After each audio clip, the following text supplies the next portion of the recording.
My sister has 3 kids on the way. Now we're eating. Hello.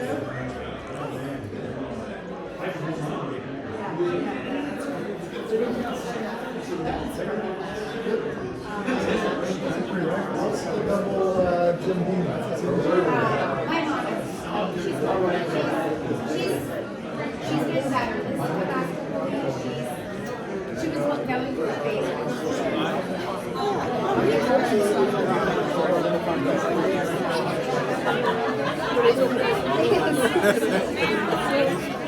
Making money, but they have a stable job and trying to find our day. Good to see you. But it's all good. It's all good.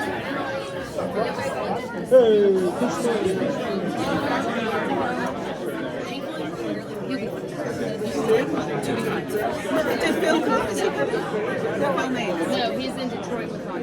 So, yeah, it's nice to see you. Oh, I love that. I love that. Impact.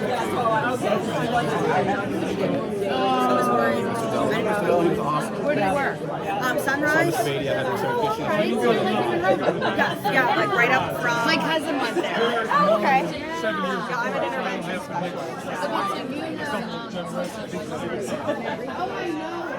Nice to meet you.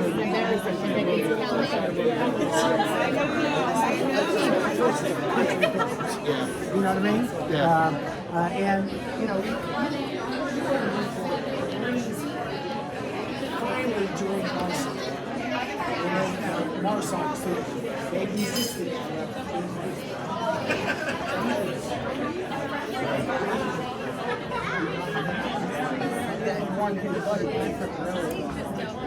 But he had a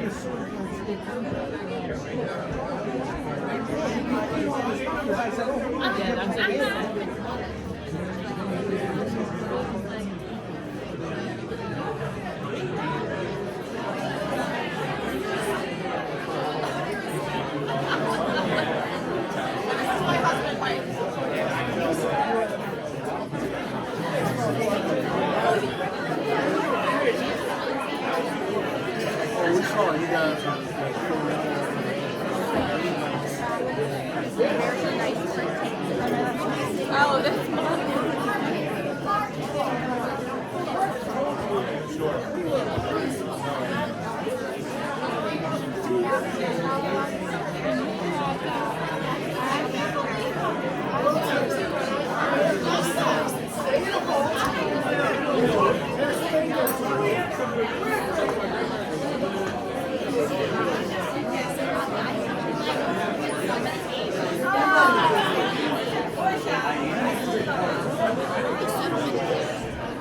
There's got to be hundreds in those woods. Yeah, I know that, but I've never done that. Nuts? I'm sorry.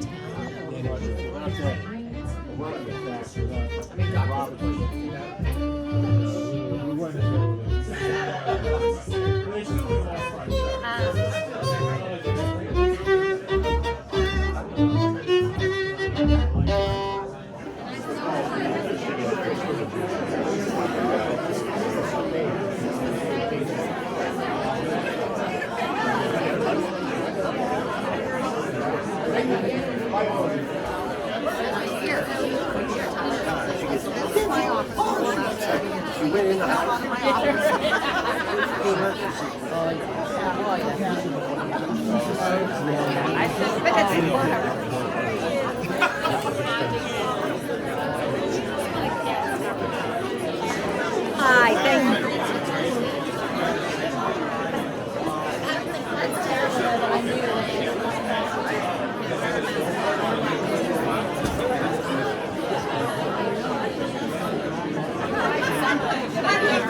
My knees are cracked. My knees are cracked and my back's broken and like so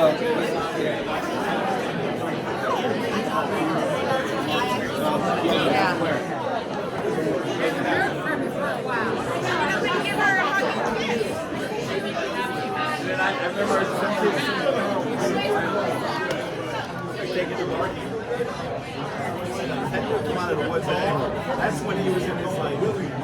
He was acting like he was the sheriff.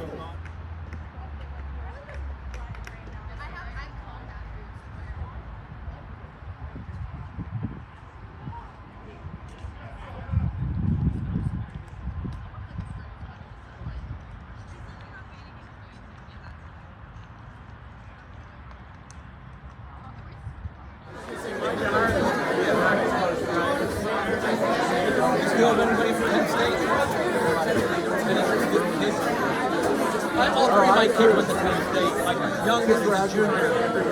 I have two graduating. My youngest is a junior.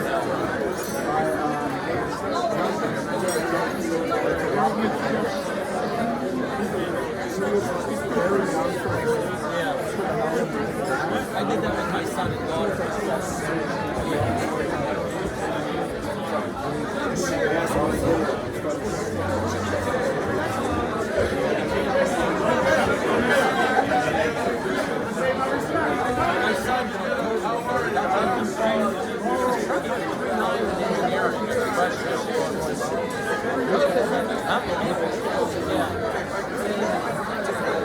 Good evening. Could we all please take a seat?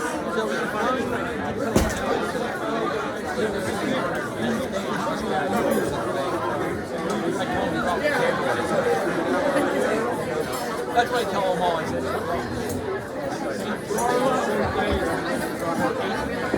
We ask that everyone please take a seat now so we can begin with the ceremony tonight.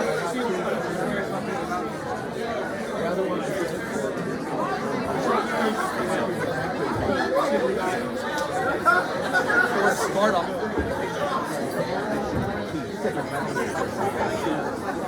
We'd like to get started now.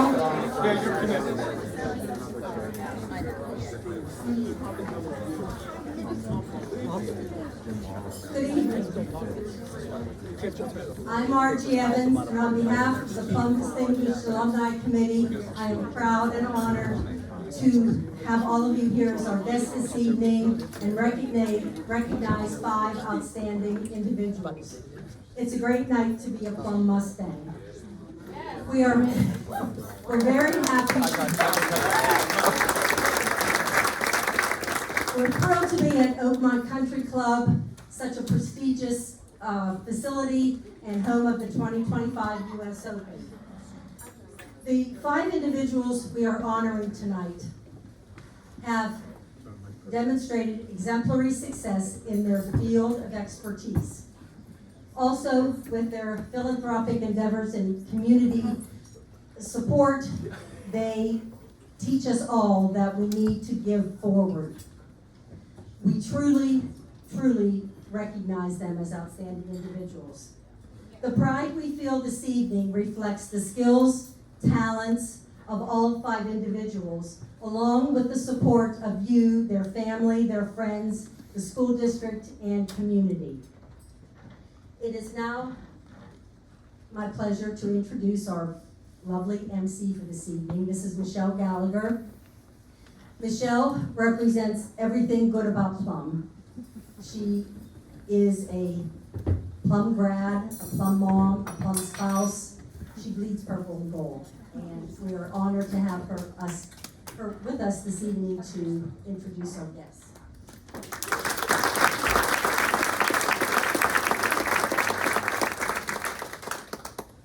Thank you, Margie.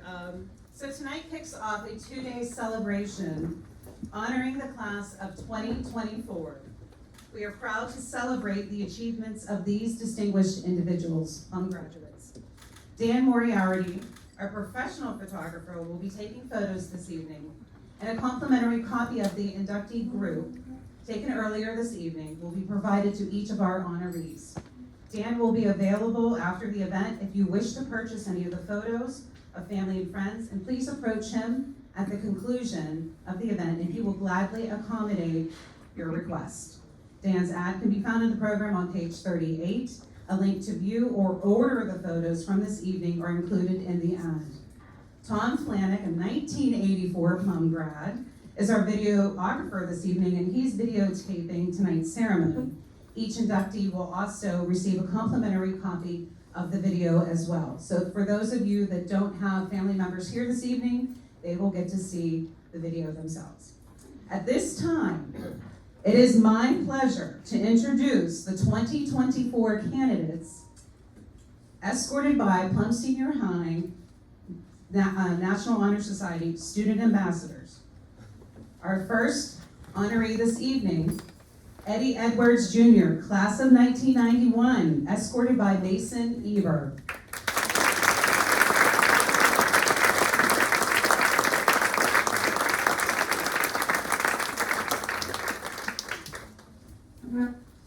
Captain Charles R. Morgan, class of 1975, escorted by Bianca DeMaria.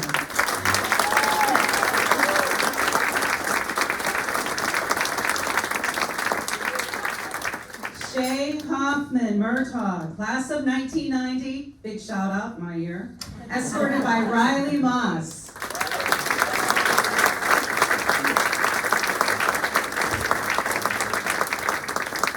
Anna Zvierman Nesbitt, class of 2003, escorted by Kayla Dis.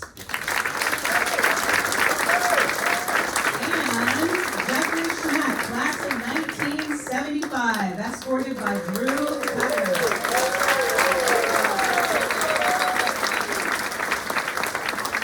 Let's have another round of applause for our inductees and our student ambassadors.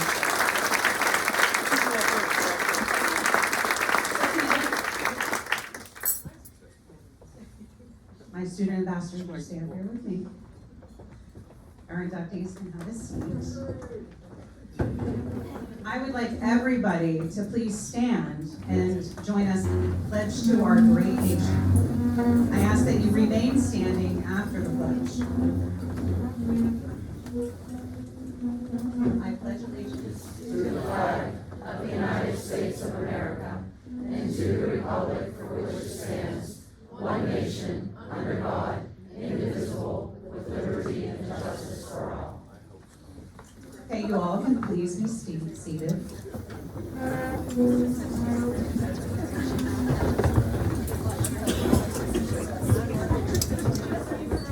Now let's join our student ambassadors in singing the Plum High School alma mater, and the lyrics can be found on page 13 of the program book. Where's Mr. Barad? I want him to help us out. Class of 1987, Rick Barad. Only if Dr. Walsh comes up. Okay. Will be true to be Plum High School ever and a day. Flags unfurled of plum and gold in a proud array.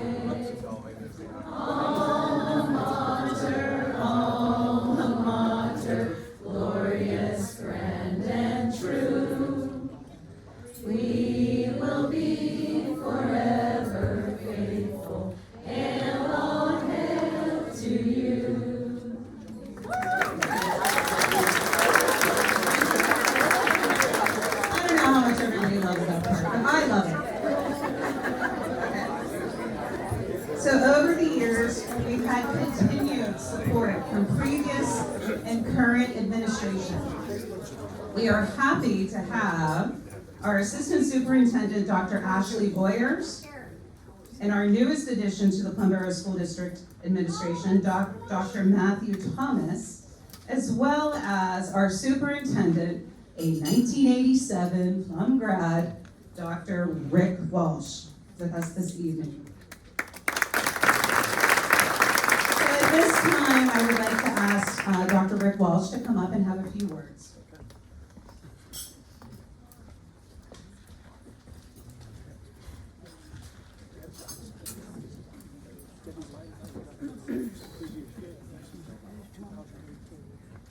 Good evening, everybody. It is with great honor that I stand before you this evening to celebrate the induction of the Plum High Distinguished Alumni. This gathering serves to recognize the exemplary achievements and contributions of individuals who have excelled in their respective fields. I'd like to take an opportunity to recount the journey that has led us to this point this evening. It all started in 2006, when Mr. Bob Ford envisioned a program that would honor the accomplishments of Plum Senior High School remarkable alumni. His vision materialized in March of the same year, and the Distinguished Alumni Committee was established.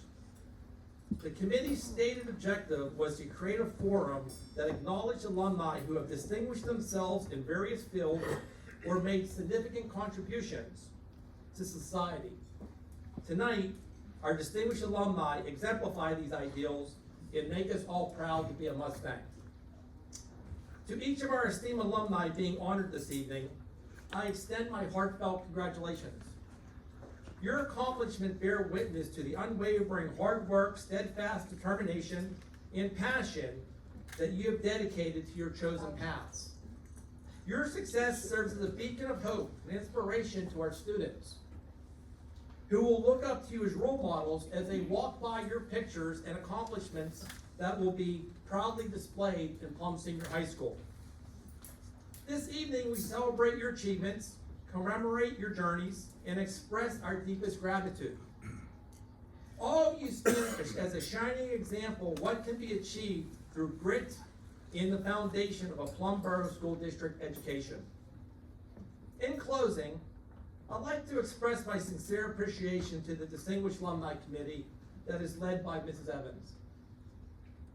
As I reviewed the committee members, it occurred to me that these individuals have selflessly served our community in various capacities, as teachers, as administrators, as school board members, and graduates of Plum Senior High School, along with being very active community members. Your time and talents make the Plum Borough School District and our community a more special place for all. I would like to say thank you and congratulations to this year's distinguished alumni. Thank you.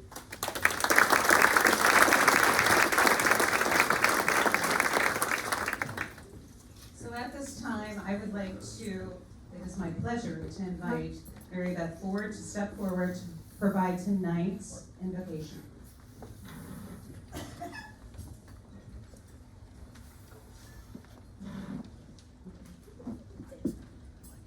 I asked her to put that down because she's taller than me, and I don't have the heels on. There's a saying, walk alongside people that bring you up. Tonight, as we celebrate your accomplishments, the inductees, take a moment to think about the people that have walked alongside you over the years. Was it a parent, a teacher, a mentor, a coworker, or a friend? None of you would be here tonight without their love and support. So we not only celebrate you, we celebrate all who are a part of your journey to this day, this very, very special day. Let us pray. Dear Lord, bless everyone gathered here this evening, those who worked for many months to prepare this celebration. Bless our students as they are tomorrow's leaders. Bless those who prepared this bountiful meal. And bless our inductees, those who have walked alongside of them. In Jesus' name we pray. Amen. So at this time, dinner will be served shortly, so you'll all get to enjoy your dinner without anybody talking. So at this time, I'm going to step away, and Oakmont Country Club is going to do their thing.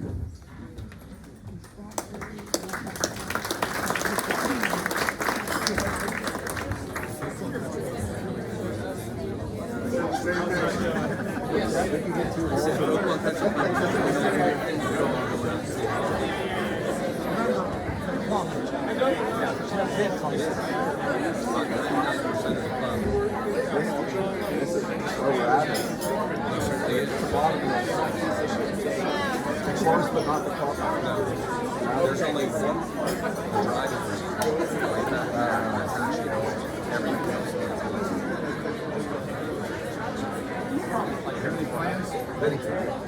My cousin belongs here, and I don't think I would enjoy it. I would play that much.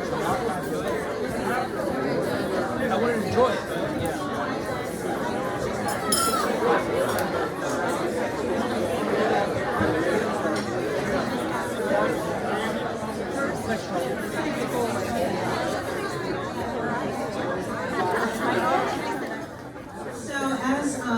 Mr. Walsh had previously mentioned, over 15 years ago, retired Plum teacher Mr. Bob Ford, I think a lot of us know who he is, spoke to district leadership about creating a way to honor graduates who've made a difference in society.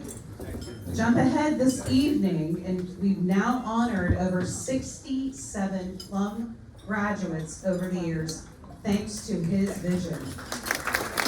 And we are happy that he is here this evening joining us.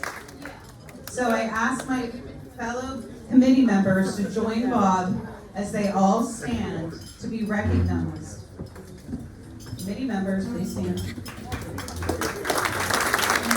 Thank you for your hard work and all your dedication to this committee. Okay, so now we are ready to hear from our inductees, the class of 2024. This evening, we are honoring the 5 Plum High graduates who've excelled in their chosen professions while contributing in their communities. Each inductee will receive a beautifully designed glass sculpture created by Ed Kachurik, Plum class of 1976. I think we have some 1976 people in the room. And 2019 Distinguished Alumni inductee. Ed's artwork can be seen in homes, museums, and galleries throughout the world. So, we are privileged to have senior members of the National Honor Society serving as student ambassadors this evening. At this time, I would like to welcome Mason Eber to introduce our first inductee, Eddie Edwards. Mason is the Vice President of the National Honor Society and is the senior class president. He participates on the soccer team, and outside of school, Mason volunteers at his church as well as with the Miracle League of the Southwestern Pennsylvania, working with children with disabilities. He plans to attend college to become a civil engineer. Please welcome Mason.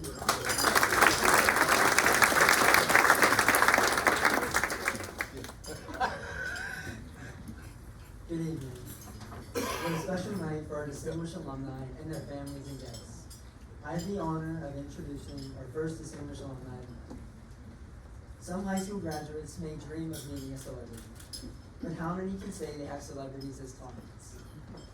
Tonight, I have the pleasure to introduce Eddie Edwards Jr., an accomplished attorney with a laundry list of athletes, celebrities, and major companies as his clients. Mr. Edwards started his career at his father's company and worked his way up to vice president. But that wasn't enough for the young, ambitious Mr. Edwards. He decided to go to law school to combine his interest in sports and law. After graduating from Pitt School of Law, he was off and running with NFL and NBA contract negotiations, which he is still doing to this day. Star athletes aren't the only people that Mr. Edwards works with. He is also counsel in contract negotiations with some of Hollywood's biggest stars. As an attorney, Mr. Edwards has made a major impact across the sports, Hollywood, and business world. His actions and accomplishments show why he is being honored here tonight. Please welcome Eddie Edwards Jr.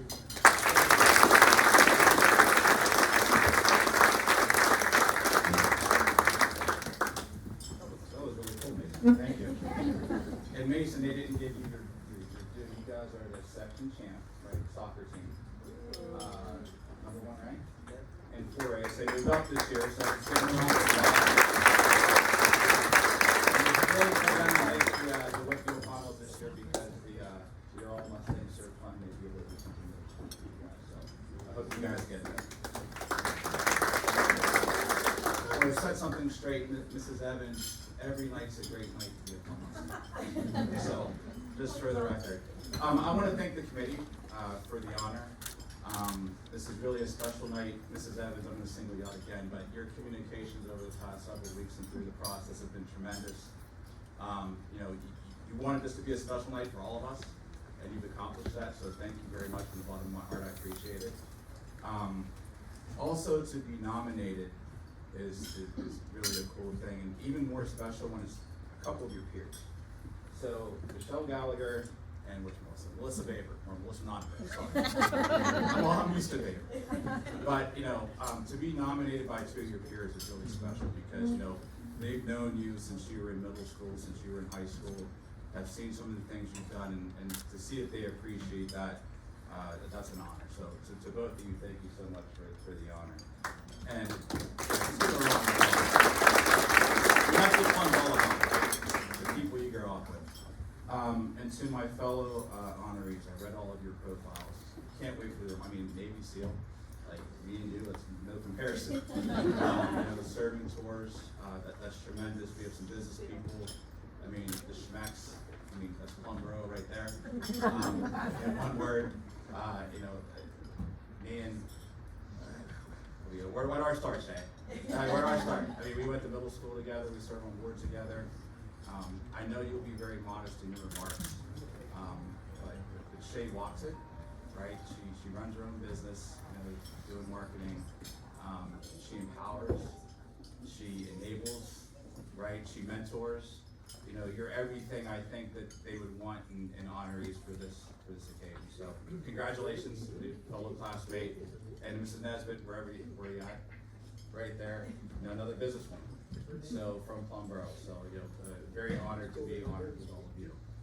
Now I travel a lot, and I was driving a few weeks ago, and I heard Steve Fabian, you guys, one of the former honorees on the radio on the Bubba show, talking about being inducted a few years ago, giving his advice to Bubba and Melanie on how do you structure your speech, because we don't quite know what we're doing. And the advice he gave was write it open, write it closed, fill the middle. So I'm going to fill my middle here by saying that very lucky. You hear NBA, NFL.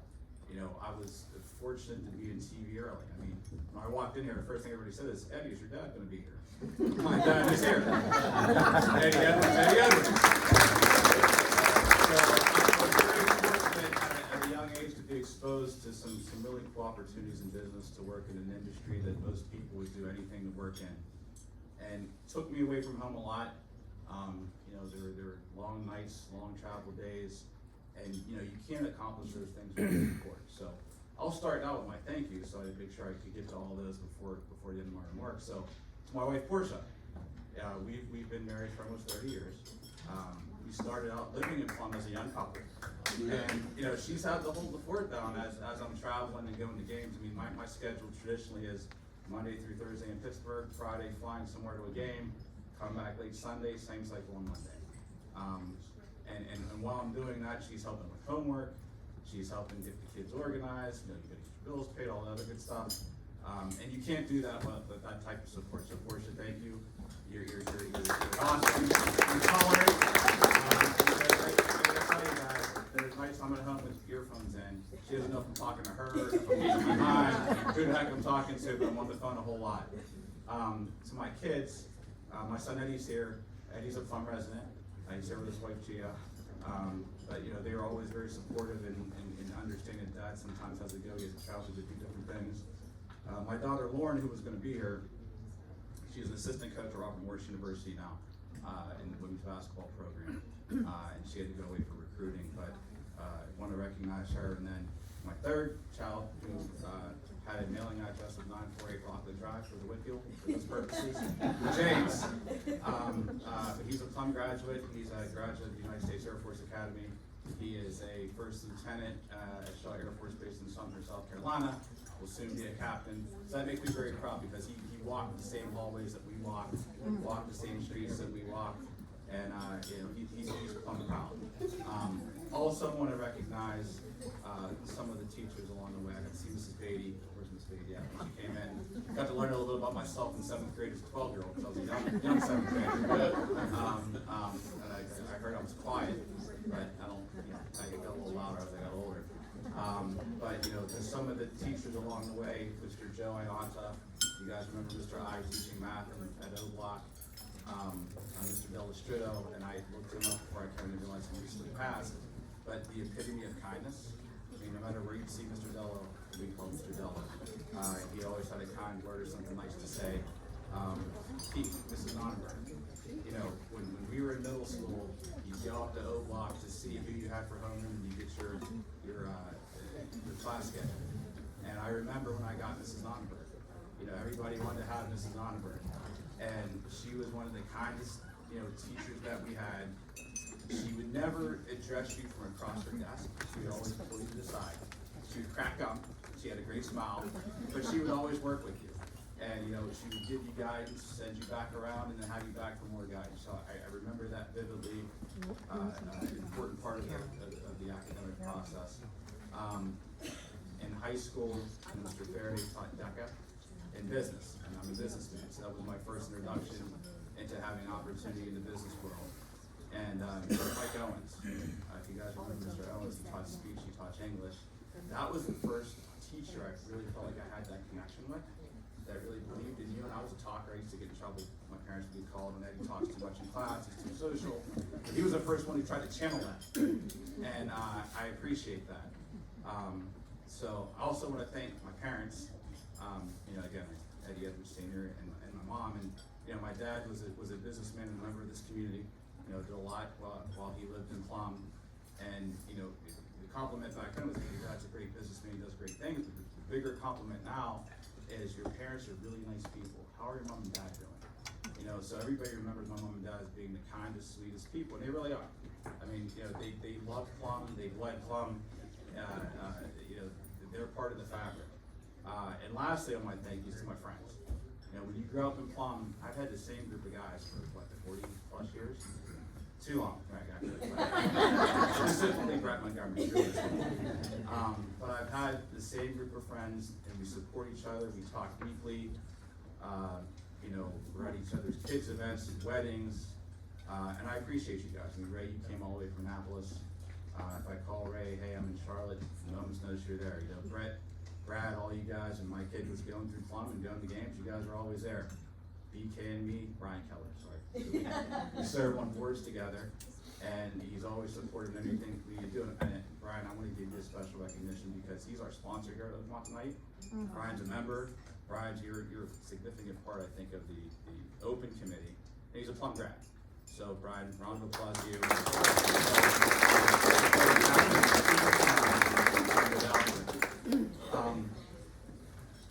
Thinking about his speech, and I know we only have 5 to 7 minutes, but I figured there should be some type of a message. And my message was, everybody's journey is different. I'm willing to bet that if you asked some of the teachers that we had in high school way back when, you know, Eddie Edwards would be one of the people considered, they'd probably say no, and you're probably right.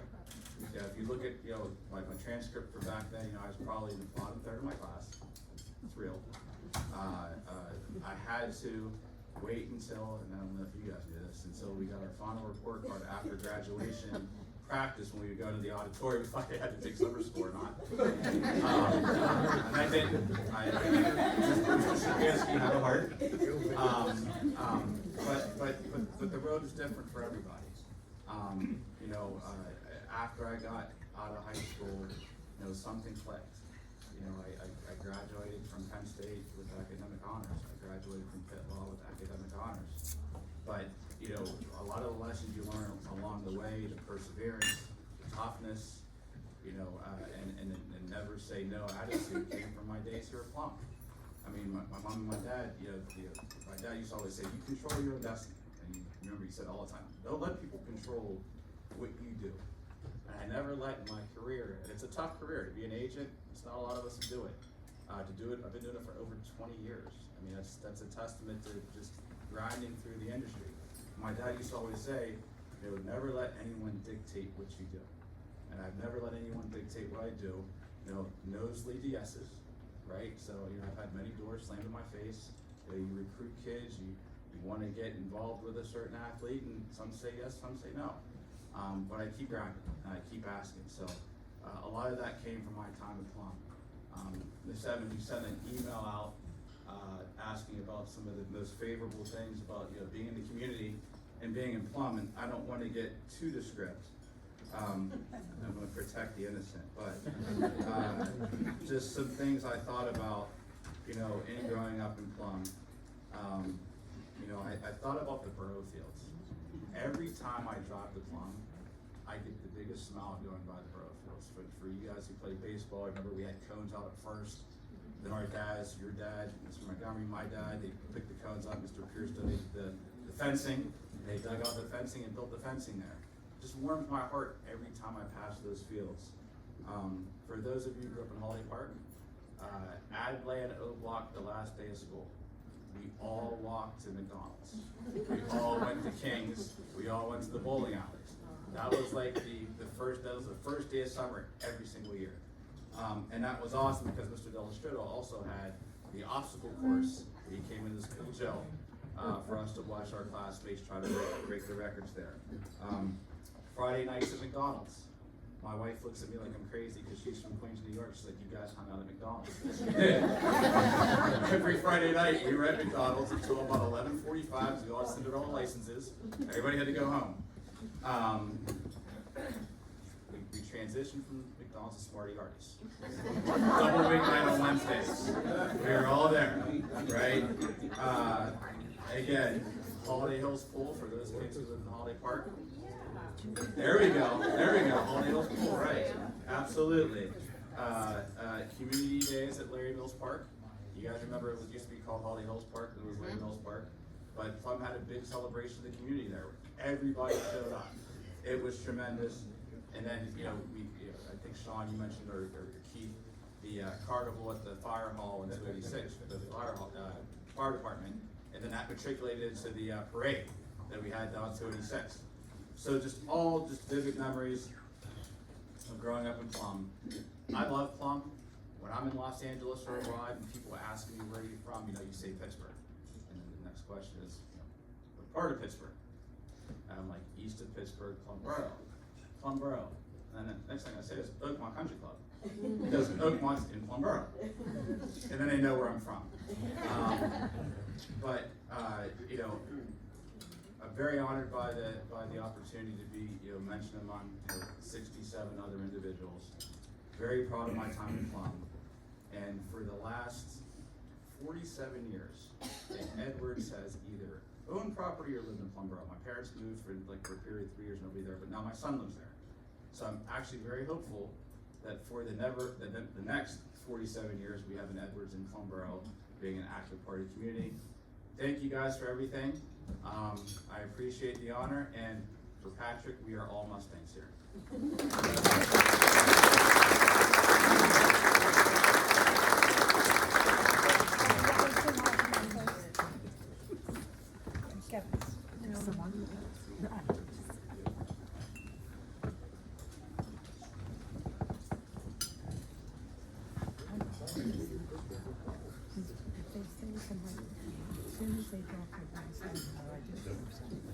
So our next student ambassador is going to be Bianca DeMaria, and she will introduce Captain Charles Morgan.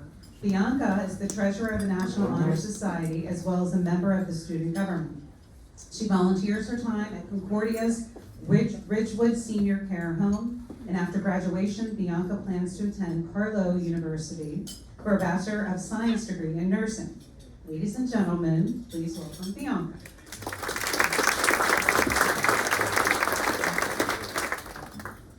Tonight, I have the honor of presenting Captain Charles R. Morgan, United States Navy retired, as a newly inducted member of Plum Distinguished Alumni. His list of contributions and awards during his military career is astonishing. Captain Morgan is a graduate of the Plum class of 1975. He then went on to Penn State University and soon after joined the Navy, answering the call to service to our nation. During Captain Morgan's long and distinguished military career, he became a qualified Navy parachutist, combat swimmer, advanced open ocean diver, expert pistol and rifleman, and an elite Navy SEAL. Captain Morgan's career deployed him to every continent. He retired and continued his service as a civilian government employee, training over 77 Navy bases worldwide. Captain Morgan has dedicated his life to mentoring veterans and youth in martial arts. Captain Morgan's life is an example of selfless dedication of service, sacrifice, and honor. Captain Morgan has always strived to treat others with dignity and respect. Please join me in giving a warm welcome to Captain Charles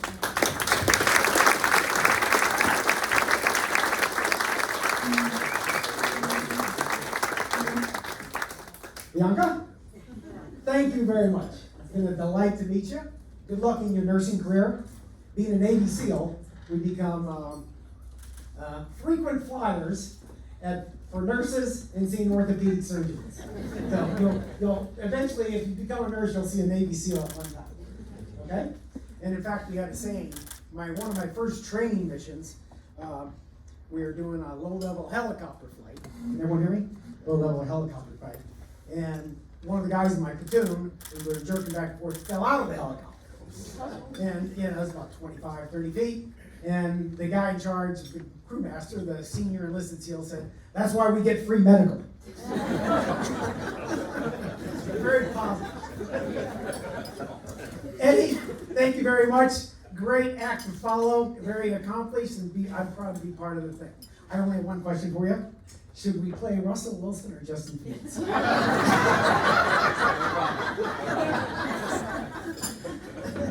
Not going there. Before I get started, I want you to kind of imagine yourself on a Navy ship. And on board that Navy ship are embarked Marines, embarked EOD troops. EOD are our bomb disposal teams, and embarked SEALs. And they're making the long transit, 19 days to the Arabian Gulf. One of the challenges being embarked on a Navy ship as one of those combat forces is the troops get a little restless. You can only do so much suntan training, push-ups, pull-ups, and shooting guns off the fantail. So as you cross through the South Pacific, and if you go through the South Pacific Sea, the algae, the illumination makes this beautiful bioluminescence in the wake.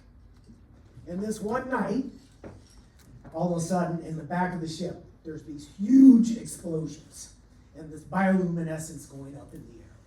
And of course, the Navy ship, the captain, they're running the ship, got very upset. They get attacked.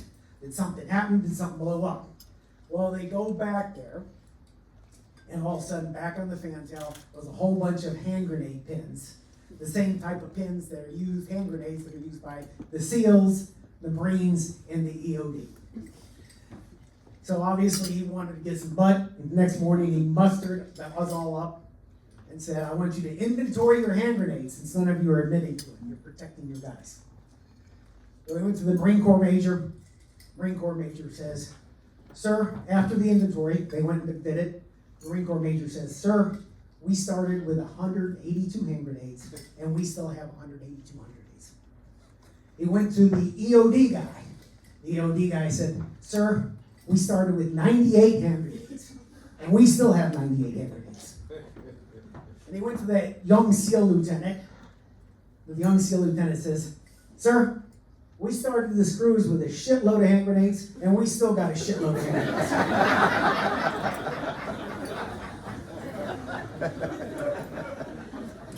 The SEALs are a slightly different crew to work with. There you go. Okay. Well, in the Navy, we have a saying, every day is a holiday, every meal is a feast, and every payday is a fortune. Surely today is a celebration and a holiday hosted by the great team of the Plum Distinguished Alumni Club Committee. Bob Ford's vision and the great work of the committee will continue to inspire young men and women of Plum High School. I celebrate this holiday with my fellow inductees, and among some of them, some past inductees that I'll talk to. As you review their backgrounds, you'll find they accomplished not only their field of academia, science, engineering, finance, business, nonprofit work in the arts, but the common theme is contributing to the community and giving back to others, inspiring and serving. Today is also a feast. We're welcome to be hosted by the committee and the Oakmont. Congratulations to the Oakmont crew. I don't know how to remember. Shout out to them. It's just making it a perfect thing. And perhaps you might ask, what is the fortune on this payday? Every payday is a fortune. Well, as we look around, see how fortunate we are to be surrounded and supported by family, friends, loved ones that we all grew up with. Because those are the people in our community, your family, that made us who we are. And I think it's a little opportunity to talk about how fortunate I was to go to Plum High School. I had to reflect on that You can look at my bio and see when I graduated, how many years ago it was. And frankly, this morning I said, I better do a practice route to figure out where the high school is. Because it's been so long, and I did that. But as I reflect back and think of the high school and the support by the faculty, the administration, and the staff, I think they need some recognition. For me, Plum High School felt very safe. We were immersed in a social and education experience, and the teachers always cared about us. With different time, we took typing classes. There was not one computer in the whole high school. We had home economics classes. I remember guys used to learn to iron and practice and cook cakes in home economics. We also had challenging AP courses, and we had a little bit different time. I was telling Mr. Larco, my math teacher and my volleyball coach, said, remember boys, you're never going to have a calculator with you anytime, so you better learn to do it by hand. Never. So imagine those different times. We didn't have phones, we passed notes. We had limited choices at lunch. You had a choice of 1 carton of whole milk or 2 cartons of whole milk. You had a choice on your shoes. You either got black Converse or white Converse. That was it. and we answered the teachers with 2 things. Yes, sir, and yes, ma'am. That was the only proper response to a teacher. It was a different time. That said, it was a safe place. I enjoyed coming to school. I look forward to every day. I look forward to riding the bus with Sherry. And our only task was to learn, compete as Mustangs, and make the school better. Do your homework. The boys had to open the doors for the girls, and we also had to carry their books. That's what it was back then. Above all, we learned to keep cool. And I think the most important thing that I've carried with me throughout my whole career is that we treated all with dignity and respect across it. It was a very safe and welcome and warm place to go. So thank you, Plum High School faculty and administration.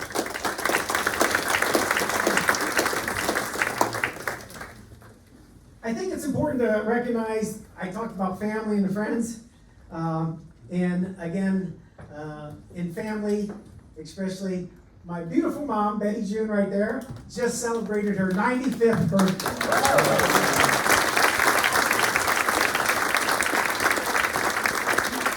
In the same house I went to high school. I'm trying to convince her that you could probably upgrade. I'm sleeping on the same mattress I slept on.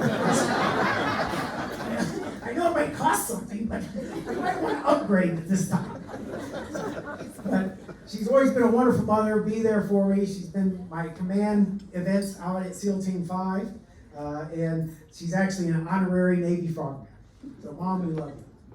My beautiful sisters Lynn and Lori are here. Right there, see the beautiful girls. Military life impacts family. I can count on one hand the number of times I returned to Pittsburgh and we celebrated what you would know as a Thanksgiving dinner as a family. How many times we've sat and had Christmas dinner or opened presents together. It's just something, the sacrifice when you serve that you deal with over 30 years. So thank you, Lori and Lynn. Hopefully this can start a new journey for us for Christmas dinners. So, thank you very much. Well, we're in the presence of a superstar, Deb Lang, my classmate in 1975. She's excelled in engineering and academics. She's an athlete. She's also a distinguished alumni, and her most significant accomplishment was nominating me.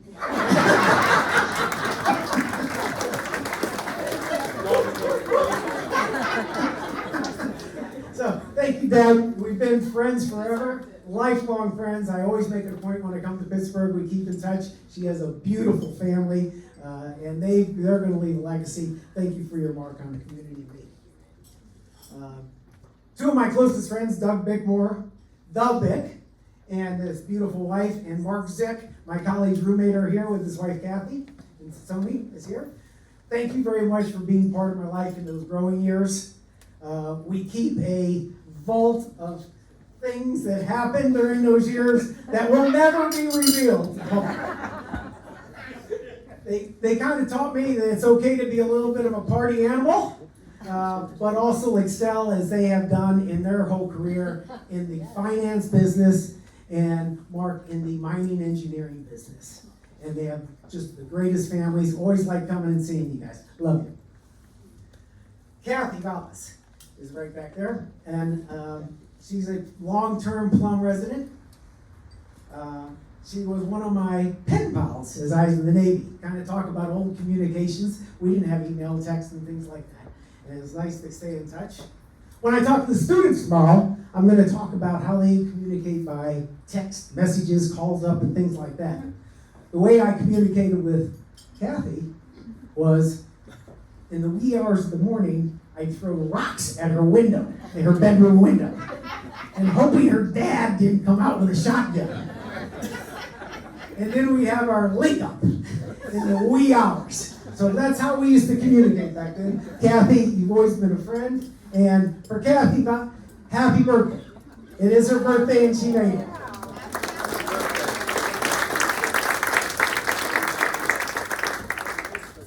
Sherry, thank you for making the trip from Florida. Sherry Zerrola was my Plum junior prom date. And I did it just like that same day. She came down the stairs and I had to put the corsage on, just like the little commercials. I still get excited every time I see you, and thanks for the renewed friendship. So, she's an accomplished in the field of medicine. She's a wonderful chef, and I look forward to supporting your Veteran Day golf tournament. We're also here we did not know this, but there's a fellow SEAL in the room with us. I'd like to recognize Frank and his wife Darla, made the trip from the great state of Ohio. All right?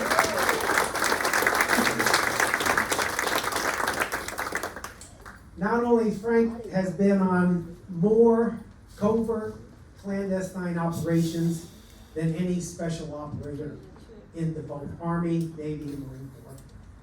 After that, he continued to support the service, but he also became a state senator in Ohio.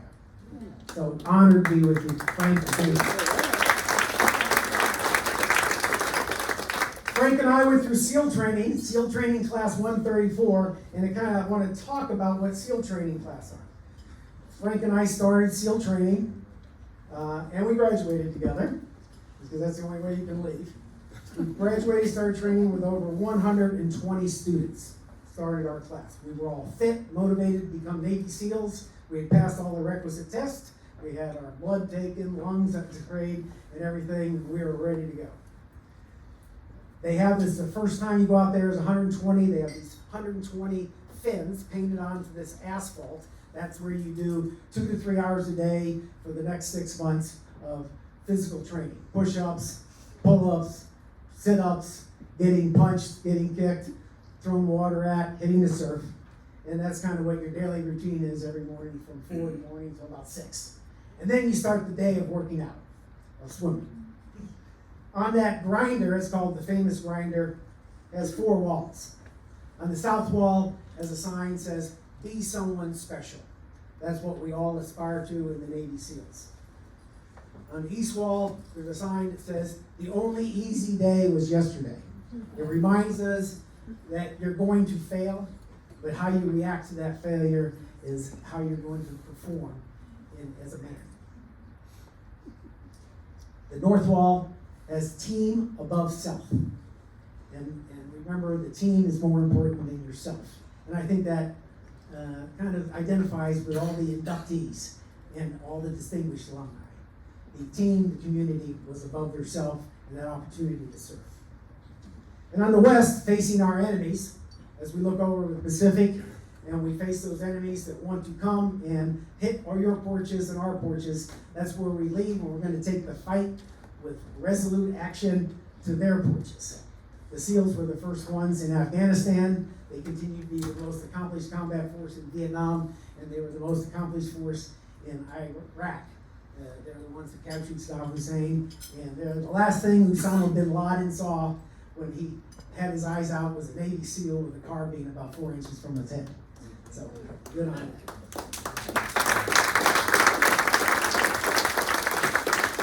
But on that wall, it said, "It is in the deed and not in the glory." And it reminds us that we all know someone has to do this job. We were selected, we were trained, and it's not about the glory of being a Navy SEAL or getting recognized. It's about executing the deed of service to country and you all. It's in the deed and not the glory. So that 120 started training, and Frank and I, in about the 6th week of training, you do a thing called Hell Week. For 6.5 days, you're running, doing missions and all that with no sleep, minimum food, but essentially not allowed to sleep for 6.5 days. And that's where we find out if you have the character and performance to excel and become a Navy SEAL. So as we finished up Hell Week and we met on the grinder, Frank was there with me, and 17 of us were left out of the 120. And that's how we graduated. During the next 6 months, we've documented that. It's been kept in log. Essentially, those 17 people, we had a couple more join us that got hurt. We swam from Cuba to Miami. We ran from Miami to New York City. We put backpacks on and finished hiking all the way up to the Appalachian Trail to Maine. We breathed bottled air and broke eardrums for about 2 to 3 days. And we shot more ammunition, and we blew up more demolition individually than an Army platoon does in 1 year. And that's when you graduate and you get to become. Frank, thank you for being a brother for life, and we're going to take care of all those guys in our class. Like we have. Brotherhood. LT. Kind of closing, I'd like to take a shout out to the men and women of their service that continue to be on watch overseas. At this moment, as we speak, 1/4 of the Navy SEAL force is deployed to over 30 countries. The combat actions are ongoing. They might not be hitting the current press because of the press cycle, but they're over there doing the sacrifices, leaving 1/4 of their families, 1/4 of their kids back in the United States without their father with them. Let's say a little prayer for them. Our military is strong, and this next generation will make it even stronger. That Navy nursing. So, they truly make every day a holiday, every meal a feast, and every payday a fortune for us. So thank you to the military. I will close with a quote from a famous great president, one of my favorites, John F. Kennedy. I have to read this one. John F. Kennedy said, "I can imagine a no more rewarding career than any man who may be asked in this century what he did to make his life worthwhile.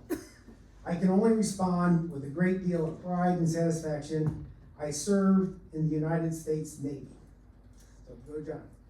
I want to thank you all for letting me serve you, and also miscount some hand grenades every once in a while. Go Mustangs, fly your American flag proudly, and God bless the USA.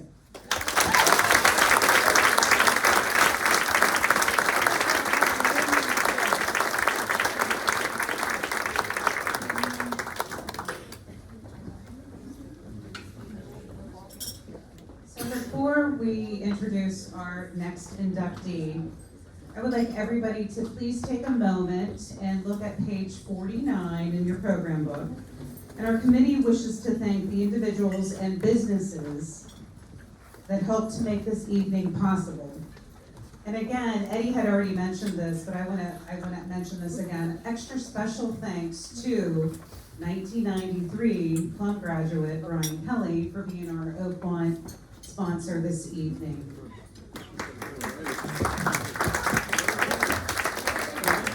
We ask that you consider supporting these businesses and that graciously place the ads. And this year's program book cover is designed by sophomore Caden Cuban. He is a student of Mr. Dennis Swagger, and we are happy that he was able to join us this evening along with Julius Mendenhall and Emmanuel Florno who performed during the cocktail hour. They are both students of Andy Brognai, so if you could please stand, all three of you.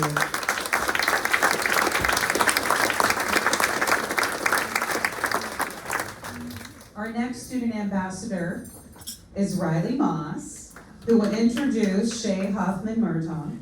Riley has a full schedule inside and outside of school. She is the National Honor Society Secretary, and she serves as the Student Council President, is a varsity cheerleader, and also cheers competitively.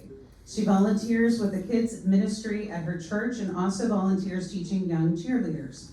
Riley plans to attend a 4-year college to become a nurse anesthetist. Please welcome Riley.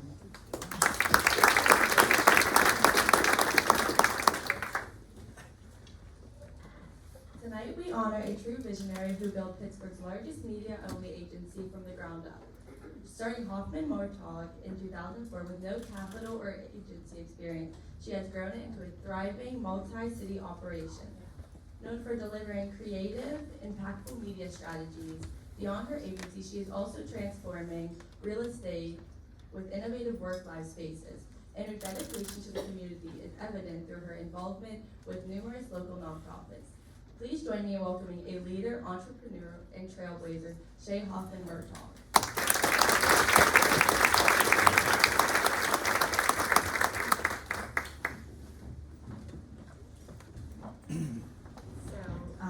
Okay, thank you for having me tonight. And I thought with it being for Plum, I was like, what can I find from my past? And I found this little diary.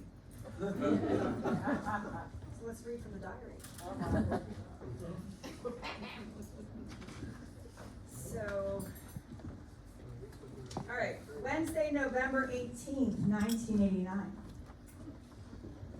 Oh, John doesn't like me.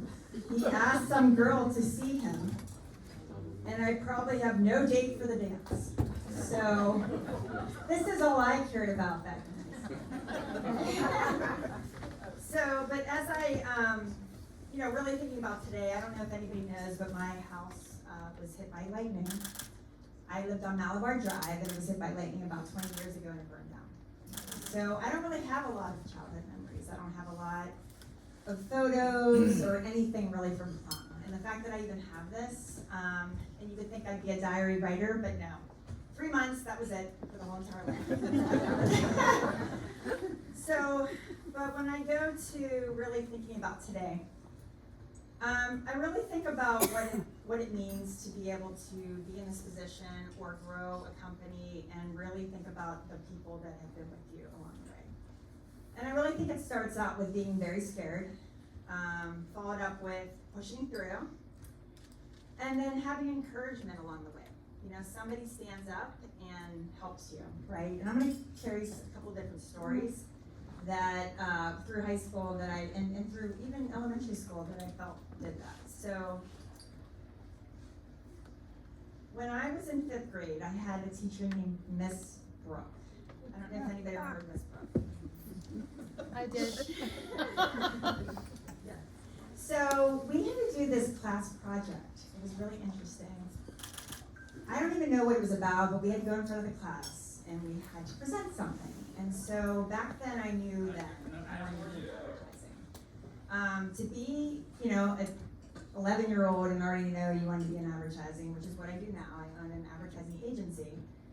I came in and did a presentation where I came in and I made like a little TV box and I was in the center, and I cut the center out, and I did an infomercial. I was like, if you buy 2 today, you will get 3 more for the price of $9.99.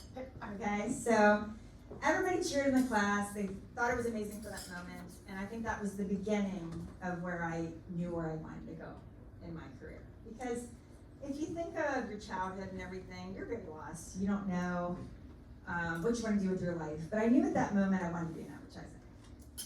So that was probably the beginning. And then I went into 9th grade, and in 8th grade we all had to take this test. And I failed. It was a math English test.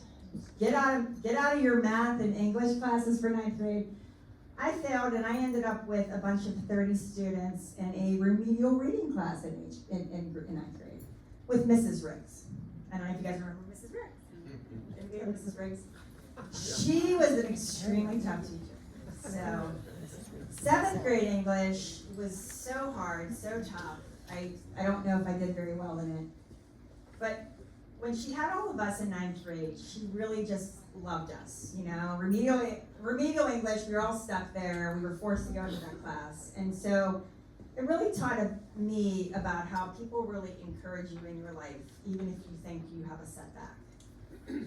And so as I got into high school, again, I was always, you know, like Eddie, I was the bottom half of my class. Thanks for reminding us. I strived on dancing and my personality. I was never really studious, okay? So, and so when I got into high school, I was like, Jesus, I gotta take this SAT class. I gotta pass, I gotta get in college. How am I gonna do this? So luckily, Mrs. Shelley enters my life. If you guys remember Mrs. Shelley. And she tutored me the whole, like, couple months to get a great number on my SAT and math. And so when I had my SAT test, which was an 8-tone, by the way, back then was really bad, I got a 600 in math, and I got a 210 in English. So, but at the time, I was, my mother had forced me into dancing, and so she knew that the only way I would go to college is I would have a scholarship. So if anybody's ever heard of the Duquesne University of Tampa, I was a member of that. So Duquesne University had to take me as a last-minute student when I made the group. So I get into Duquesne. And again, back then I knew I wanted to be in advertising. I knew from the very beginning. And so I just started really excelling in my advertising classes. I feel like it's a lot of just understanding what you want to do, your passion, and then if you have the strength to do it, you just do it and you push on. And that's what I said, like you start out scary, you push through, and somebody's encouraging you along the way. And so in college, I did have several teachers tell me I could not make it in advertising. So let's just say that goes on for a lot of kids. They're usually, I think, put into a box of what they can do and what they can't. And you know, this is where parents, I think, really push kids to just say, look, it's all up to you. And I really feel like that's most of what my story has been over the years. And so out of that, I really didn't, I went into I tried to get into advertising agency world, and I really didn't have help or encouragement at this point. So I kind of fell into sales. I was like, I'm gonna sell media. And so I worked at WDVE Radio. Anybody remember, you know, WDVE Radio?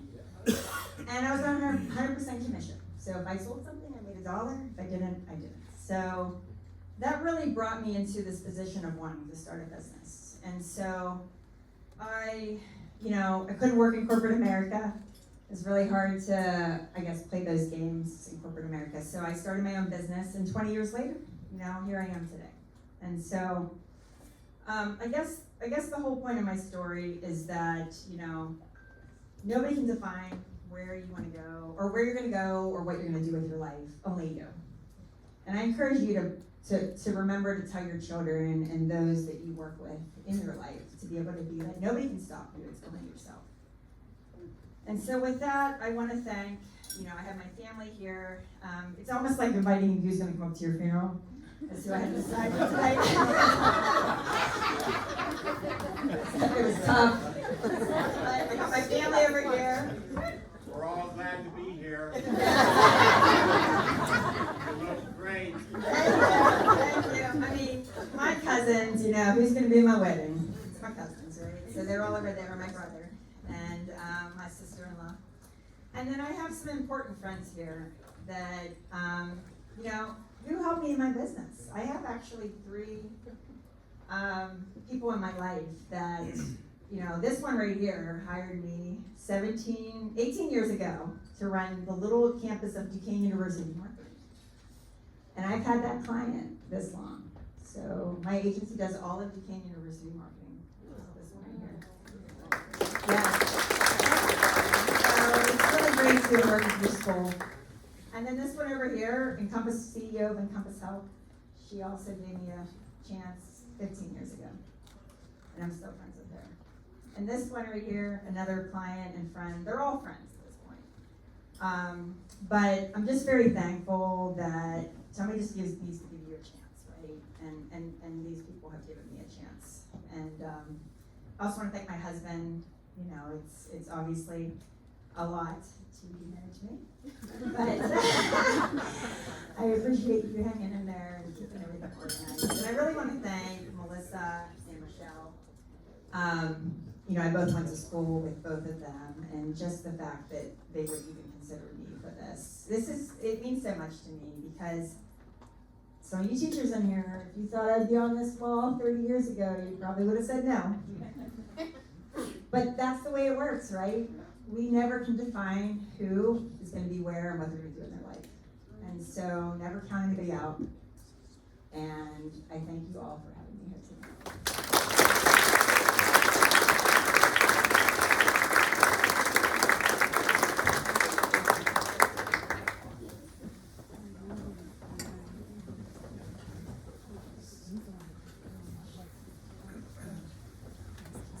Before I introduce the next student ambassador, I ask that all present and former Plum Borough School District teachers and administrators please stand to be recognized. Our students and alumni would not be here without your years of dedication.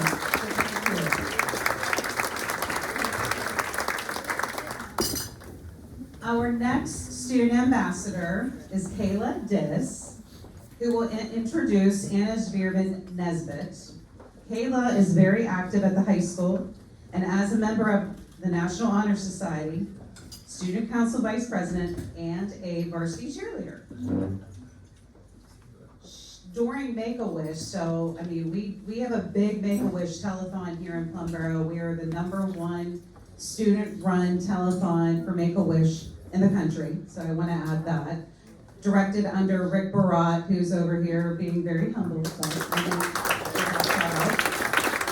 but Kayla, during this, if you see those little pink flamingos in people's yards throughout Plum or wherever, Kayla may have placed them there. And she's on, it's called the Flocking Committee. And she also leads the car wash committee with the Make-A-Wish initiative. And she also volunteers at her church and her dance studio. Kayla plans to further her education and become an occupational therapist. So please welcome Kayla.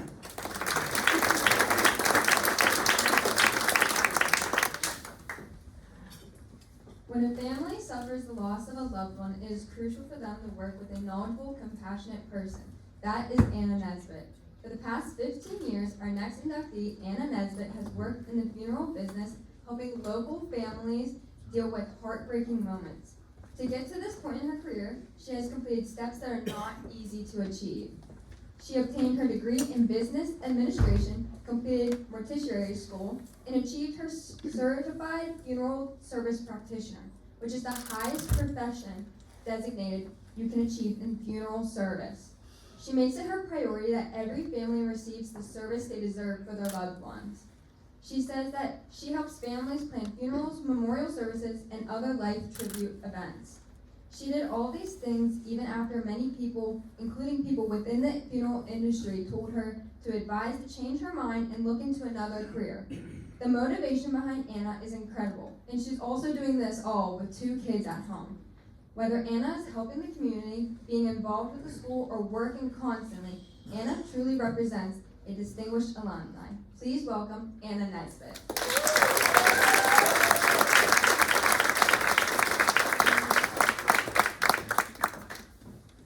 Thank you, Kayla.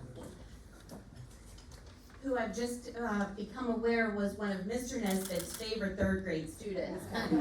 So I'd like to congratulate my fellow inductees as well, and a bounty of gratitude to the Distinguished Alumni Committee and to Miss Marilyn Bott. It pains me to call you anything except Miss Bott, but thank you for the nomination.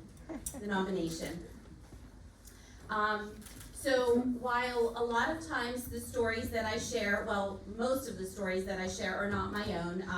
In the business, we call them obituaries, and I don't mean to make light of that, but that is what we do oftentimes is we share stories. So I'm a bit of a storyteller, so go with me on this. It is a little flowery, but it suits me. So, Presque Isle, Blue Ridge, lovely destinations, but not the 10-hour destination that you might be thinking. For me, it was the perfect childhood setup in Holiday Park, where my purple and gold clad story begins. I promise we're not gonna go all the way back. I really haven't been out of school that long, but I am Adelaide Stevenson Elementary old. So when I recall the high school years, there were classmates stating that they were out of here. They're gonna leave this borough behind on to bigger and better things. I myself loved high school, possibly amongst the minority, I know that. But I have some of the best memories of high school. The musicals, GLA, the great dances, back when we could have bake sales and doing all of the different activities. I loved my time at PHS. But I suppose I considered it bigger and better things. Heading on to college and on to the next adventure, but I didn't really do it. Over my first Christmas break during my freshman year at Slippery Rock, I came home and I was feverishly clocking hours at the funeral home, a job I absolutely adored. And I was happy to be seeing my friends and family. My mother, on the other hand, was convinced that there was no way she was getting me back to campus after the new year. I hated being away from home. I'm a homebody, extroverted though I may be.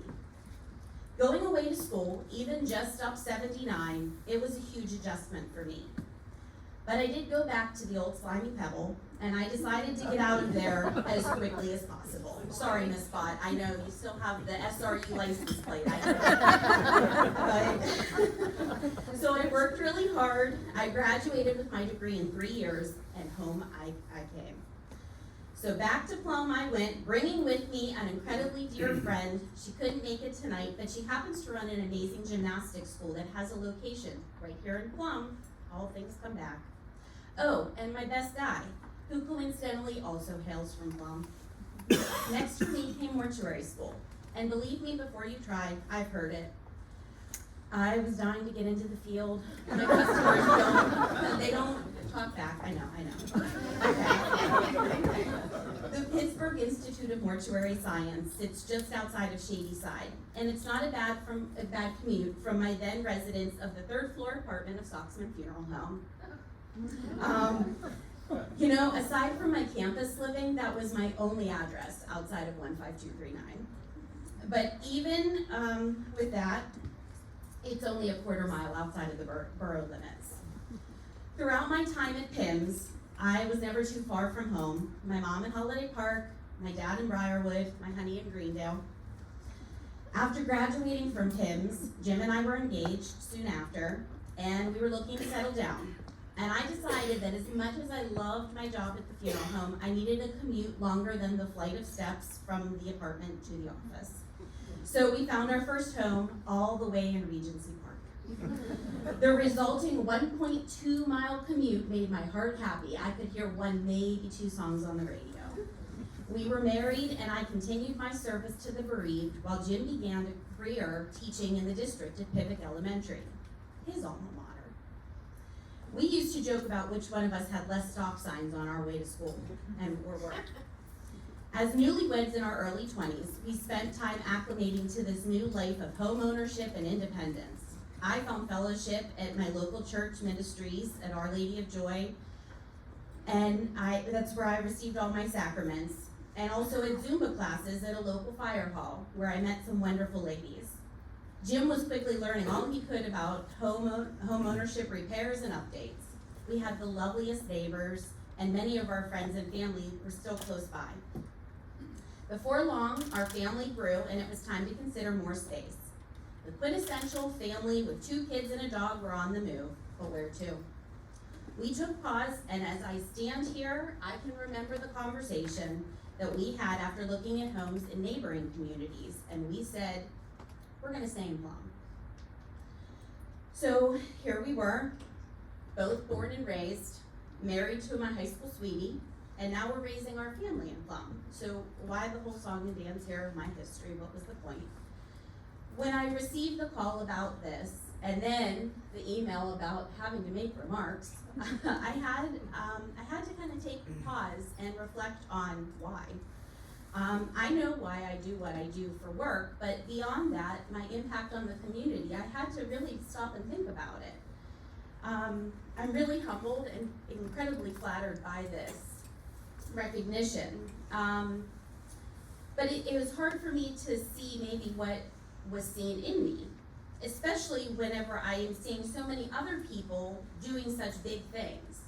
I never left. So how could my imprint be that significant when my mileage is so low? After some reflection, I was able to find a little bit of clarity, I suppose. So if we take a look at people who are accomplished, we can be proud to know where they came from, especially knowing that we helped to form their foundation.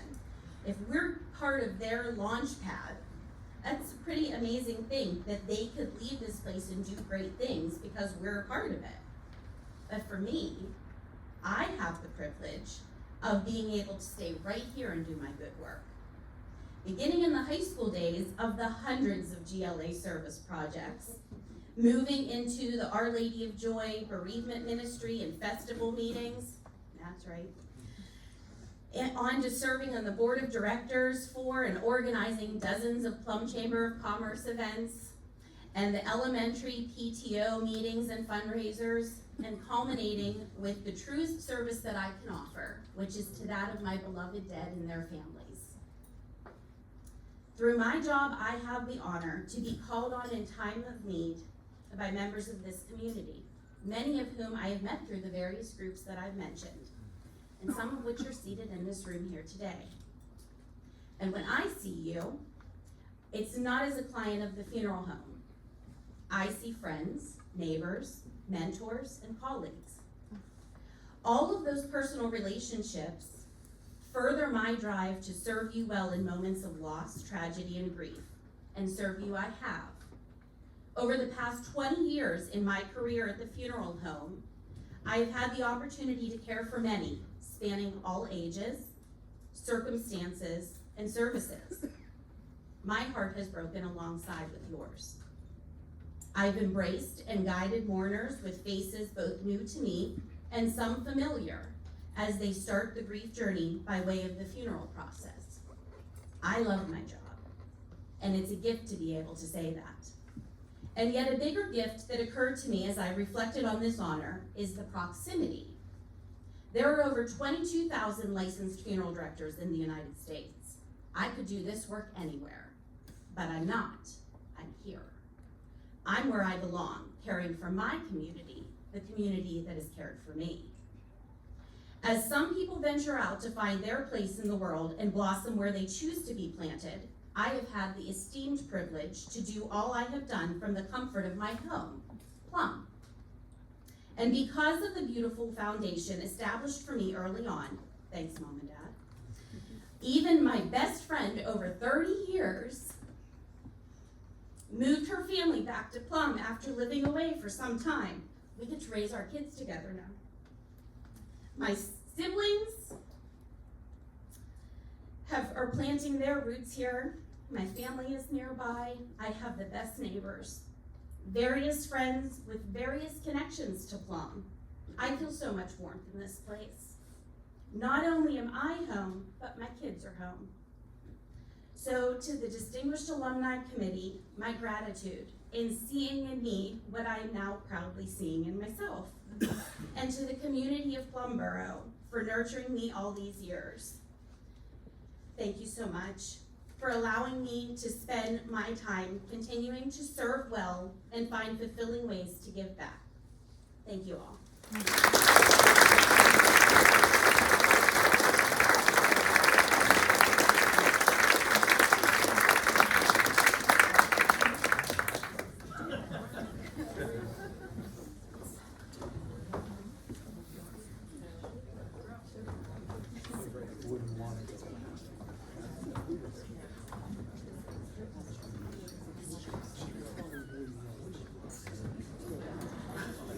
Our final ambassador of the evening is Drew Tucker, and he will introduce Jeff Schmeck. Drew serves as the National Honor Society president. He has been a member of the robotics team for 4 years, and this spring, he will participate on the track team as he has each year at the high school. He volunteers as a teacher's assistant for the AP Calculus class. Outside of school, he volunteers at Children's Hospital. Drew plans to further his education and achieve his ultimate goal to major in microbiology and become a doctor. Ladies and gentlemen, please welcome Drew.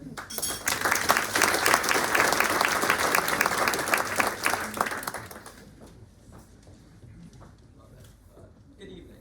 I think we can all agree that this has truly been a special night as we recognize Plum alumni who exemplify the attributes that we can all see on the Plum Borough District logo. Though we still have one more to introduce. I personally am honored to introduce Mr. Jeff Schmeck as our final distinguished alumni of the night. Mr. Schmeck is one of the most selfless individuals that I've ever had the pleasure of meeting and talking to. As an eager volunteer, he has committed years of his time to help his community, such as volunteering at the San Antonio Respite Care and Food Bank. Mr. Schmeck has maintained the mentality of give first, get second, even in his business ventures, where he is considered a leader in creating a company culture that fosters customer satisfaction. Whether he was in Charlotte, New Carolina working in sales, or creating a startup business for Toyota Motor in San Antonio, Mr. Schmeck continued to prioritize customer service since, best said in his own words, it's just the right thing to do. Even though Mr. Schmeck is now retired from minor national service, the company that he founded, his spirit of customer and employee contentment endures through his authored articles and speeches at colleges and universities. I think we can all learn from his 3 core values of teamwork, leadership, and communication. These core values, in addition to the service in his community, make it obvious that Mr. Schmeck deserves to be on the wall of distinction. Please welcome Mr. Jeff Schmeck to the podium.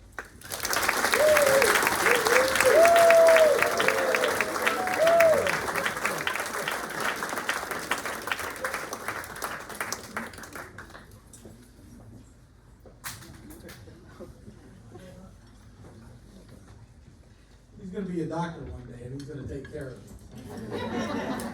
It's good. Thank you all, and thank you for those kind words of introduction. I may hire him for my eulogy. So. What is a citizen?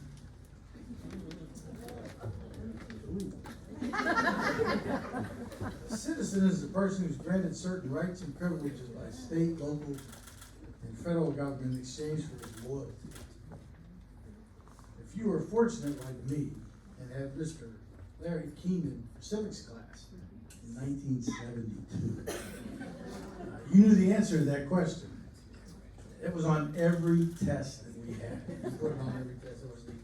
That was the last question we put on there, and I knew if I didn't score very well in the test, I knew I'd get 2 points. And also, Mr. Keenan introduced us to his cute younger sister, who went to Oak Block High School at that particular time, and who ended up being our maid of honor in our wedding. And her and her husband John have become lifelong friends of Kim and I. And we thank you very much, Mr. Keenan. Thank you. Thank you. He's over there. Thank you very much. For being one of my teachers. It's fortunate to have you. Thank you very much. Now, these are the times to try men's souls. These are the times to try men's souls. The summer soldier and the sunshine patriot will, in this crisis, shrink from service of their country.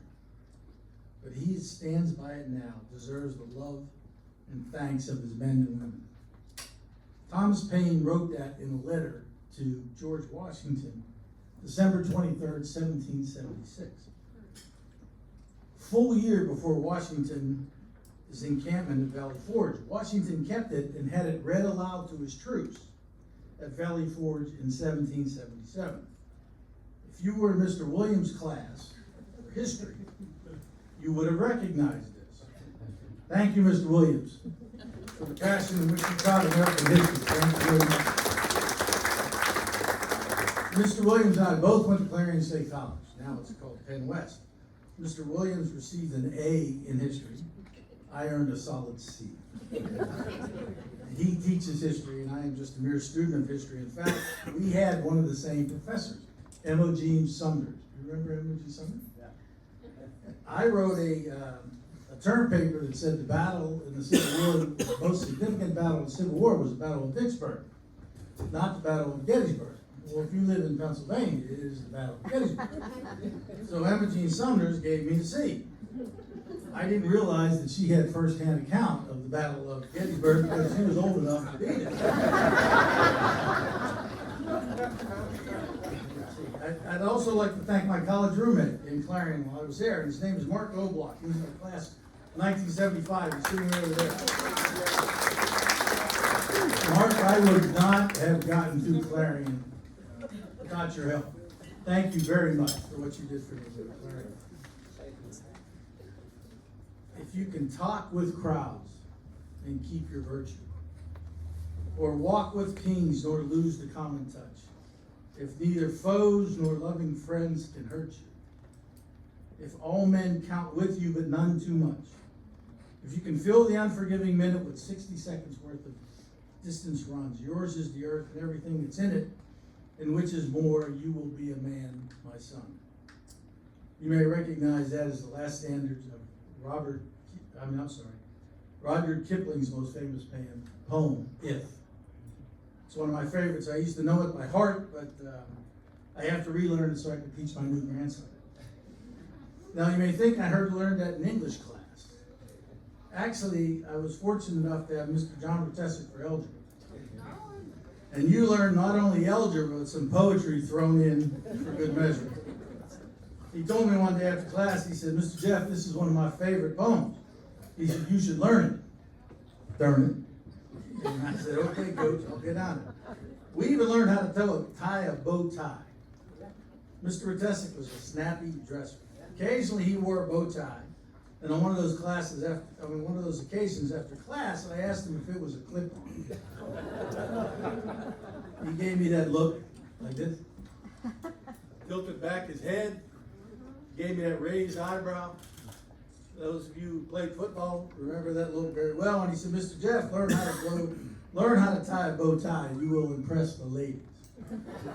Mrs. Rotesic, I can tie a bow tie. I'm not sure I impressed any ladies with that. But Mr. Rotesic, thank you for being here to represent Mr. Rotesic very much. Thank you.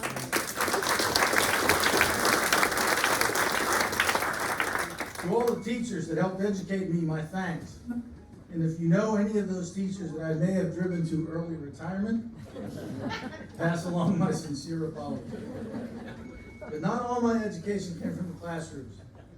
I learned valuable lessons and garnered lifelong friends on the athletic fields and the tracks of Plum schools. Some of those men are here with me this morning, or this evening. We learned hard work. We learned how to compete. We learned the sweet taste of victory.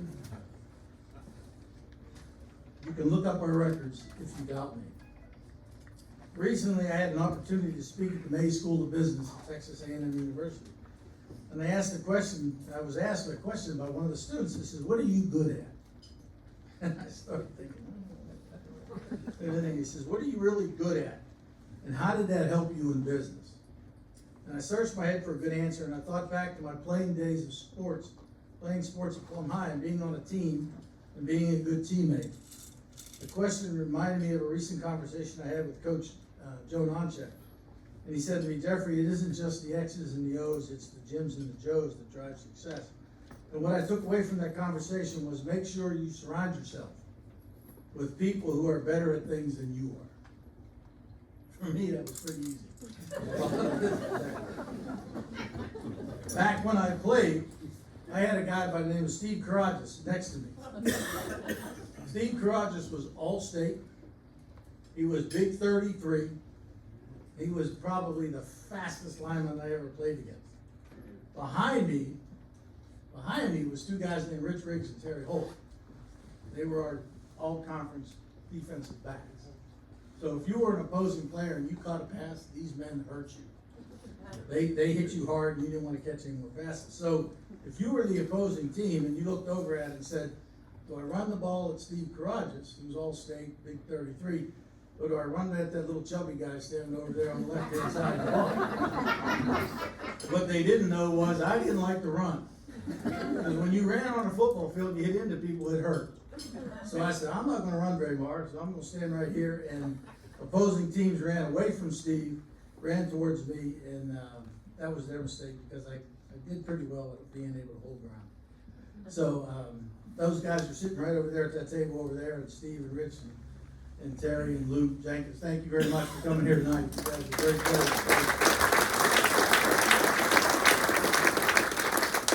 But what we learned was the culture that I took with me into business. It was team before self. People that pass along work better than they received, and it was people that helped other people be successful. In Plum sports, we were told and we were taught to play for the name on the front of the jersey, and that was called Mustangs. So I'd like to thank all the coaches that I was lucky enough to play for. And one other thing I took away from my day at Plum, sports at Plum, was we had fun. And I'm telling you, if you'd have known what was going on during these games that we were winning, or track meets that we were at, you would probably wonder if the coaches hadn't lost control of everything was going on. But what I learned was folks like to compete, they like to win, and they like to have fun while they're doing it. My education in Plum just wasn't in the classrooms or on the playing fields. I learned a great deal about life, trials and tribulations, handling rejections that prepared me for life in sales. For example, 2 things I learned about Plum girls. Important you ladies understand. They were concerned, very concerned about how their hair looked. And I also known that they were extremely industrious. Now this was the 70s. I'm old enough to know the 70s, right? So you knew what the hair was all about. But Plum girls had the cleanest hair in Pittsburgh.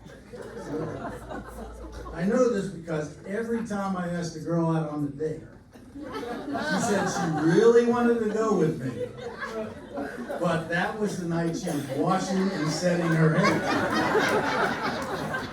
Now, I don't know how in the hell you set hair. Remember the big curlers and all that? So I thought, okay, that sounds legitimate. So then I said, well, when I asked them out the second time, they said, we'd really like to go out with you, but I've got a babysitting gig. So I got rejected so many times, I had to actually go up to Gateway High School to get my first date. Terry, you remember our friends at Gateway? Yeah. All I know is Plum girls must have been loaded. They must have had a lot of money because they were working all the time. They had clean smelling hair. And I didn't understand how come I had to buy their ice cream when we went to King's. They had in fact, there was one girl in our class. I asked her out 3 times. And she turned me down 3 times. To add insult to injury, she actually showed up here tonight.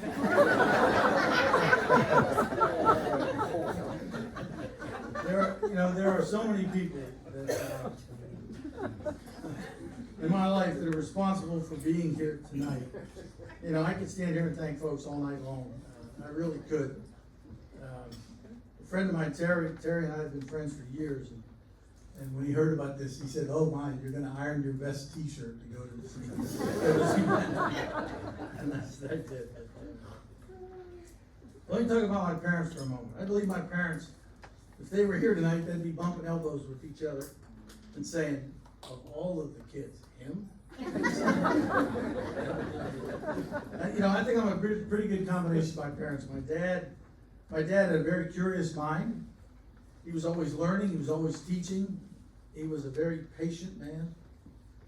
I'm number 5 of 7.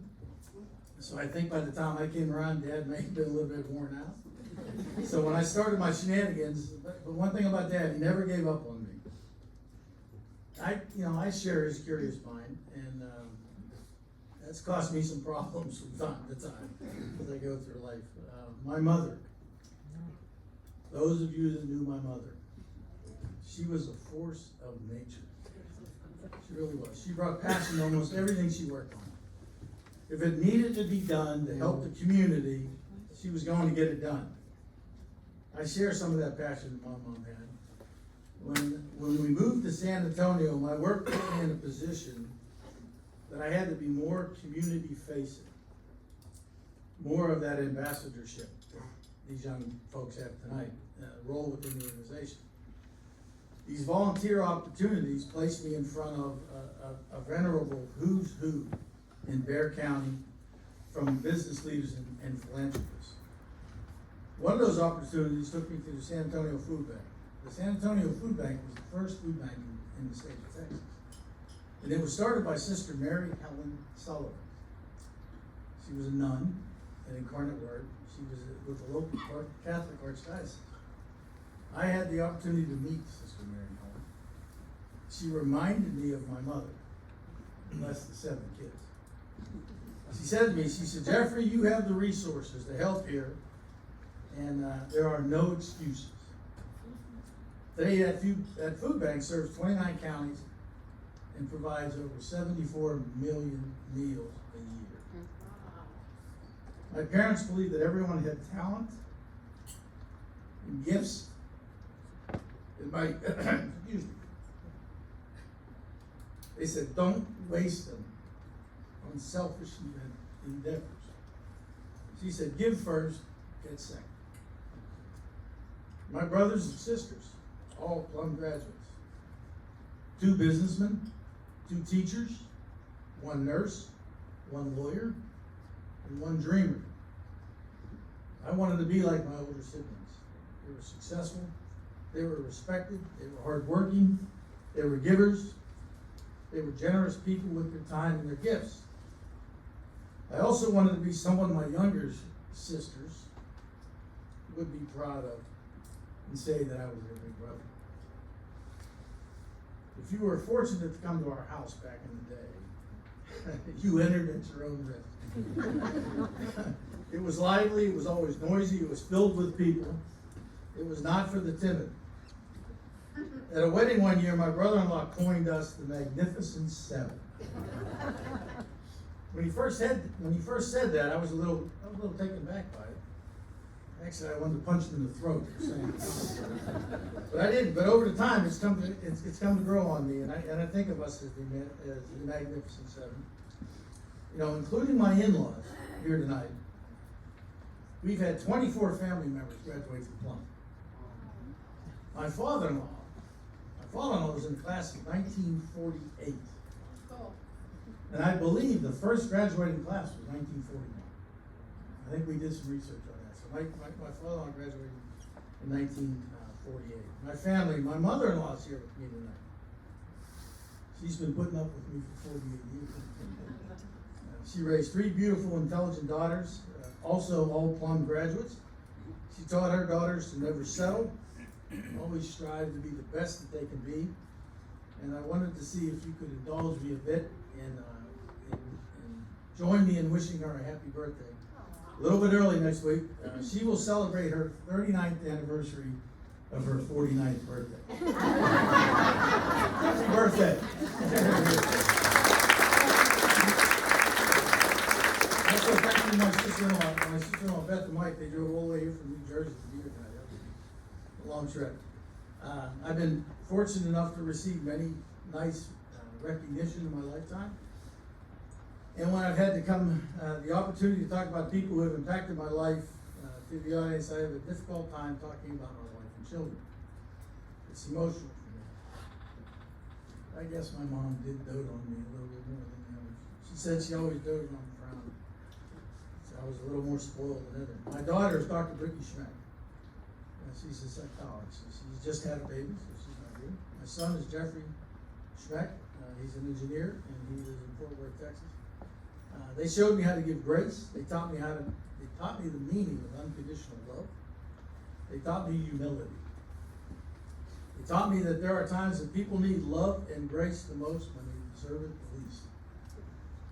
They showed me that accolades and achievements are nice, like this evening. But without love, as St. Paul wrote, I'm only a ringing gong or a clanging cymbal. The lessons I learned from these two have made me into a better person, I think. They taught me that no matter what life has in stores for us as a family, together, as a family, we were always moving forward. Oh, and they gave me two of the prettiest grandbabies you have ever seen. And I've got 7,878 pictures on my phone. Anybody that doubts what I'm saying tonight. Remember earlier when I talked about that girl who turned me down 3 times? Remember that? She had the audacity to come here tonight. I did ask her on the 4th time. And she said yes. And here we are, 48 years later. Dr. Kim Schmeck, 118 Barnett Street in Renton, Pennsylvania. Shout out to my Renton friends. I saw Kim the first time on a football field. She wasn't playing football. She was a majorette, prettiest majorette I ever saw. Tall, blonde hair, big brown eyes, legs up to her ears. I said, man. I said, whoa, Nelly, who is that? And my buddies told me, no, I was some chick from Renton.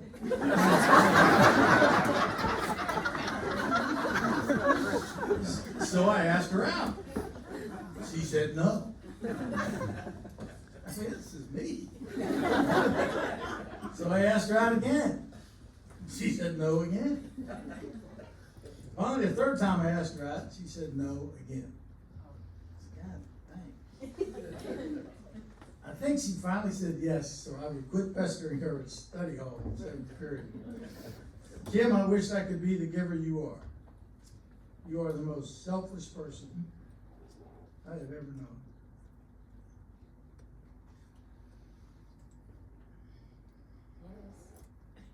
You have always put everyone in our family ahead of yourself.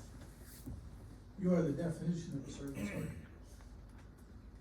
Our children, our parents, your siblings, 2 of the prettiest grandbabies I ever saw. And of course me, count you in our blessings every day. You're my biggest supporter, my true north. When these moments come around, when I get to be a little too full of myself, which happens, you remind me with the simple, take the garbage out of me. Thank you, Kim, for taking this ride with me. Remember when we got married? I only promised you one thing. You would never be bored. So the committee, you've done such a hard work to make this evening memorable. Thank you. To my fellow inductees, congratulations. You've earned this recognition. And when you look back at the photo of this class, just remember, in every class, there's always that guy. That guy who had to bend the curve. That would be me. To my friends, some of you have traveled a long way this evening to be here tonight. Thank you for your continued friendship and your support. Although I might not show it at times, you are very important in my life. I have always been proud to say that I am from Plum, and I went to Plum High School. In closing, I'd like to share with you something that Kim and I have believed since we've been together. It says to be rich in love is to be rich in life. To be rich in love is to be rich in life. Cocktails. Thank you.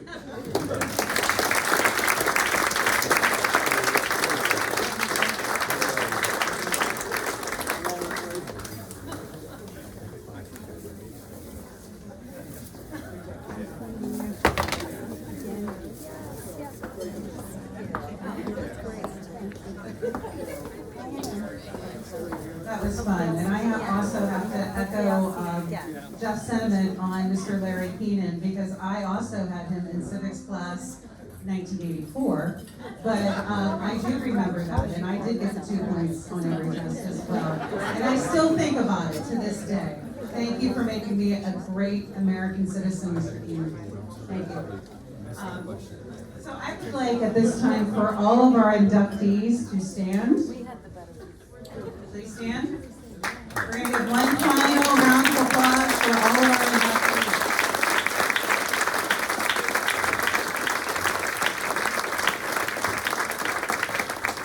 So in closing, if you would like someone for our wall of distinction, an individual who has made a difference in society, please fill out a nomination form. I can't tell you enough. We are constantly looking for great Plum High School graduates. If you know someone, please do it. There are plenty of people. I know I spoke with Eddie this evening. He knows a couple that he would like to nominate. I talked to Dr. Rick Walsh about people. Please just take the time and nominate an individual that you feel deemed to have this honor. So go to our website, plumdistinguishedalumni.com, for more information. Tomorrow, our honorees will have the opportunity to spend the day at the high school, and it will be the unveiling at the evening around 5:30 with the Wall of Distinction, where all of their photos will be on the wall outside the auditorium. We invite you all to attend if you want to do that. Thank you for being part of tonight's celebration, and good night, and drive safely. Maybe another cocktail.